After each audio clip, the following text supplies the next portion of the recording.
It's the 16th century, and you're screwed. You've just been born a girl in Salem. Not Jerusalem, but Salem, Massachusetts. But with how much the name Jesus gets passed around here, it's close enough. Your grandparents came over on the Mayflower, so your family gets to look down the noses at everyone else. Lucky you. Psych! I'm joking. Nobility doesn't exist here. Only survival, prayer, and suspicion. A last name that arrived on the Mayflower just means you'll be remembered longer when they accuse you of dancing with Satan. Your childhood is dirt floors and cold winters, church sermons that last longer than your patience, and whispers about smallpox spreading like smoke through the colony.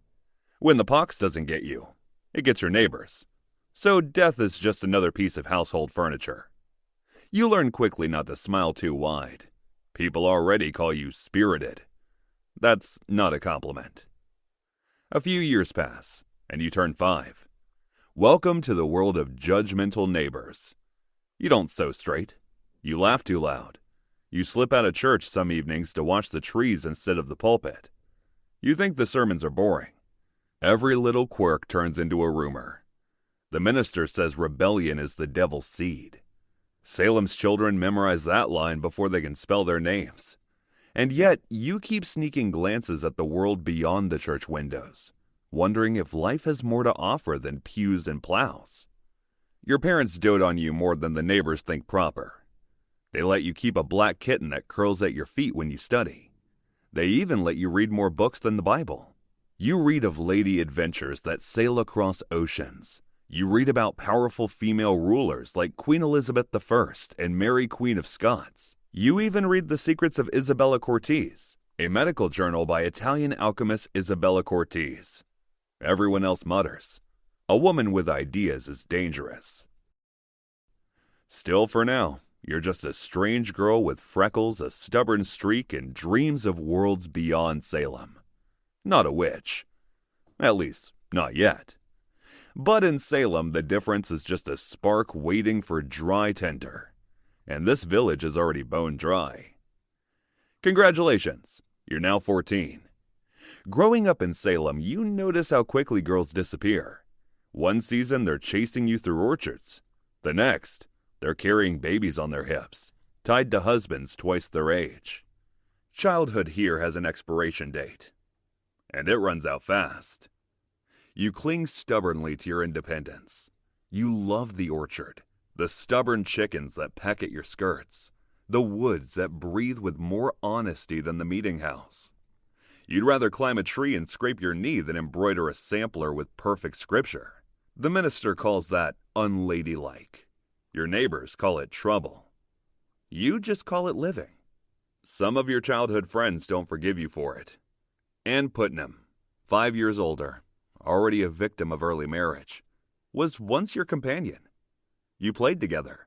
Well, until the line between children blurred into the line between women. Anne grew jealous of your little rebellions, the way you lingered in the fields while she was learning to curtsy and serve. You once tied her bonnet to a tree branch as a prank. She laughed then, but later she would not. By the time she was betrothed, the teasing had curdled into grudges. Anne carried those grudges well into her marriage, watching you with the eyes of someone cataloging every future accusation. Still, you never think much of it. You have bigger concerns. Sermons thunder of Satan's snare, while smallpox sweeps through town like a thief in the night. You see schoolmates vanish into graves before they had the chance to become brides. You cough at night and wonder if it was just dust or the devil's punishment. And yet you survive. You learn to nod politely when the minister glares at your absence in prayer meetings, even as you slip away to walk the woods. Your parents even let you keep your dolls while you read. Neighbors whisper, of course, dolls and cats were bad omens in Salem. A girl with too much freedom, too much joy, looks suspicious by default. But for now, you are still just the strange one. And in Salem, strange doesn't stay harmless for long. For the rest of your adolescence, you live a stress-free life. But that is all about to end. Because just when you turn 20, tragedy strikes. For days now, your parents have been wasting away in their own bed, their lungs drowned in blood and fluid. Tuberculosis, they whisper. Consumption. A slow, cruel thief that steals not just breath, but dignity. You sit at their bedside, spooning broth, holding their hands until they fall limp. By the end of winter, you are alone in a house far too large, with land far too tempting for Salem's hungry eyes. Overnight, you become marriage material. Not because you're beautiful, though some say you are in that unkempt, sunburnt way, but because you hold land, fields, chickens, orchards. And in Salem, a woman with land is a prize. Or a problem. Scratch that. In Salem, anyone that doesn't conform to the majority is a problem. First up, Ann Putnam's brother comes first, his voice oily with false courtesy. He wants to marry you, he suggests. A neat solution. You keep your house, they keep your land. Forever. You laugh, thinking it a joke. Then realize his eyes are deadly serious. You decline. Politely at first, then firmly. He insists. You refuse again. Days later, the minister arrives at your door, Bible in hand. He speaks of a woman's place of obedience, of how Eve fell because she thought she could stand alone. You listen, face blank, fingers petting the cat at your feet. Inside you burn. Religion never gripped you, not the way it grips others, and that alone sets you apart. But you're not the only one Salem eyes with suspicion. You notice Sarah Good, the town's beggar, begging scraps at the meeting house. Tituba, the minister's slave, whispers Caribbean stories the children repeat in secret. Rebecca Nurse, old and frail, moves like a shadow through town, her family accused of boundary disputes and grudges. These are women marked as different, inconvenient, or simply unlucky. And you feel yourself sliding into their company. Neighbors whisper louder now when you pass. Ann Putnam, now a wife and mother, sneers at your independence. The grudge she nursed since childhood festers in her eyes. You recall the prank you once pulled, tying her bonnet to a branch. Harmless then. But in Salem, every memory can sour into evidence.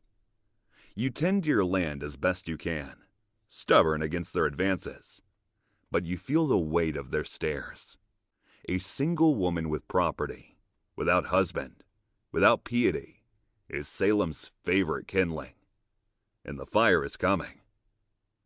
It is January 1692, when you hear the first shrieks drifting through the frozen air.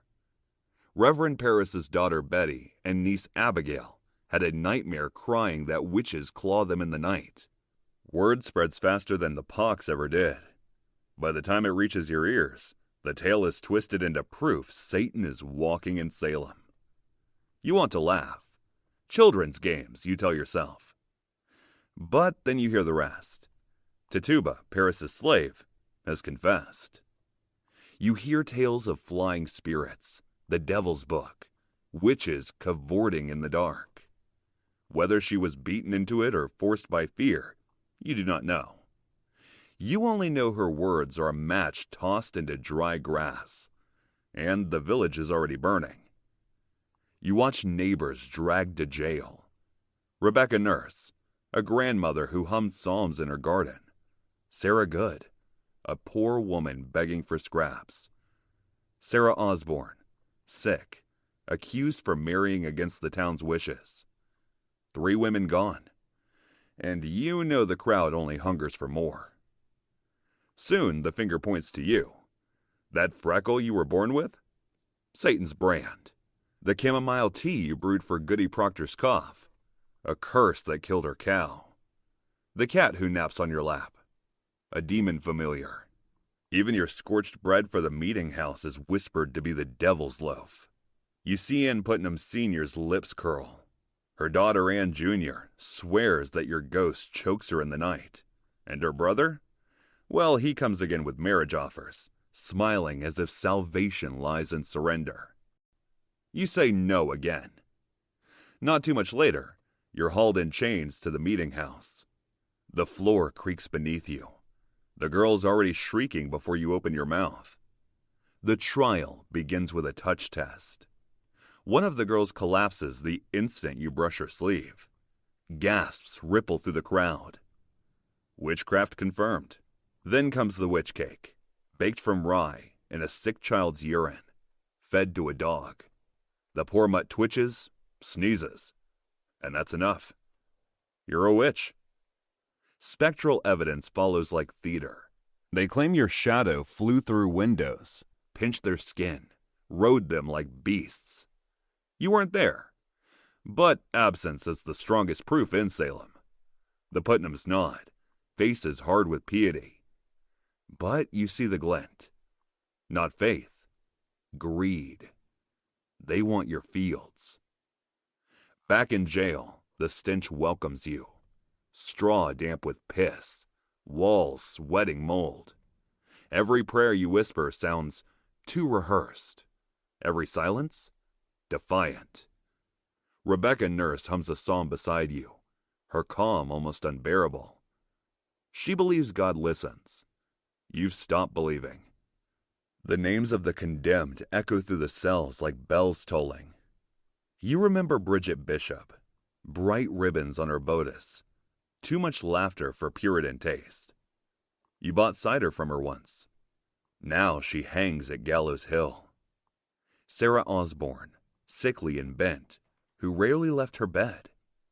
You heard she died shackled in this very jail before a rope could claim her.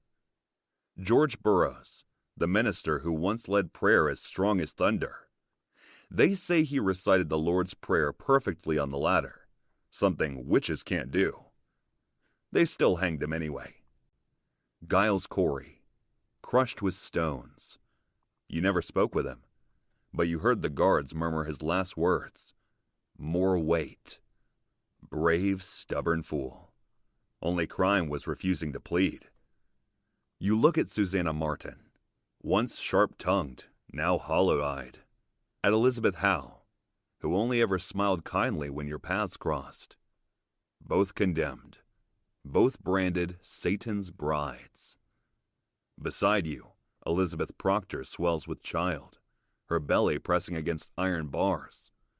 Her husband, John Proctor, is already hanged. His crime? Spoke against the witch hunt. And then little Dorcas Good, 4 years old, shackled like you. She whimpers for her mother, Sarah Good, who spits curses through broken teeth. You see Dorcas tracing her tiny fingers on the wall, whispering about a black dog the girls forced her to imagine. Chains bite her wrists raw, yet Salem calls her dangerous. The jail thins with each execution. More empty straw, more silence. The air grows heavy with rot and ghosts. You watch the jail thin out. Less laughter, less breathing. More empty straw where someone once lay. When you're led back to the courtroom for sentencing, you already know the verdict. Guilty. Not because of devils or spells, but because you're inconvenient. Because you said no. Because you never prayed loud enough.